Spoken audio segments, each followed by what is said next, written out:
ಗಣೇಶ ಹಬ್ಬದ ಸಂದರ್ಭದಲ್ಲಿ ಪರಿಸರ ಸಂರಕ್ಷಣೆಗೆ ಆದ್ಯತೆಯನ್ನು ನೀಡುವ ಉದ್ದೇಶದಿಂದ ಗ್ರಾಮ ಪಂಚಾಯಿತಿ ವ್ಯಾಪ್ತಿಯಲ್ಲಿ ಪಿಒಪಿ ಗಣೇಶ ಮೂರ್ತಿಗಳ ಸ್ಥಾಪನೆ ಹಾಗೆ ವಿಸರ್ಜನೆಗಳ ಅವಕಾಶವನ್ನ ನೀಡಬಾರದು ಎಂದು ಗ್ರಾಮೀಣಾಭಿವೃದ್ಧಿ ಹಾಗೆ ಪಂಚಾಯತ್ ರಾಜ್ ಸಚಿವ ಈಶ್ವರ್ ಬಿ ಖಂಡ್ರೆ ನಿರ್ದೇಶನವನ್ನ ನೀಡಿದ್ದಾರೆ.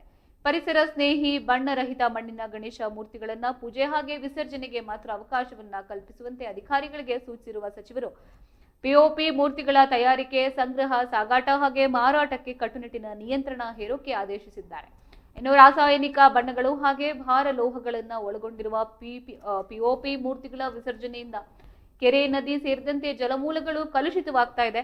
ಇದರಿಂದಾಗಿ ಪರಿಸರದ ಜೊತೆಗೆ ಜನ ಹಾಗೆ ಜಾನುವಾರುಗಳು ಆರೋಗ್ಯದ ಮೇಲೂ ದುಷ್ಪರಿಣಾಮವನ್ನ ಉಂಟಾಗುತ್ತೆ ಎಂದು ತಿಳಿಸಿದ್ದಾರೆ. ರಾಜ್ಯ ಸರ್ಕಾರದ ಆದೇಶ ಹಾಗೆ ನ್ಯಾಯಾಲಯದ ನಿರ್ದೇಶನದಂತೆ ಎಲ್ಲಾ ಗ್ರಾಮ ಪಂಚಾಯಿತಿಗಳು ಹಾಗೆ ನಿಯಮವನ್ನ ಕಡ್ಡಾಯವಾಗಿ ಜಾರಿಗೊಳಿಸಿ ಸಾರ್ವಜನಿಕರಲ್ಲಿ ಪರಿಸರ ಸ್ನೇಹಿ ಗಣೇಶೋತ್ಸವದ ಕುರಿತು ಜಾಗೃತಿಯನ್ನ ಮೂಡಿಸುವಂತೆ ಸಚಿವ ಈಶ್ವರ್ ಬಿ ಖಂಡ್ರೆ ಅವರು ಅಧಿಕಾರಿಗಳಿಗೆ ಸೂಚನೆಯನ್ನ ನೀಡಿದ್ದಾರೆ.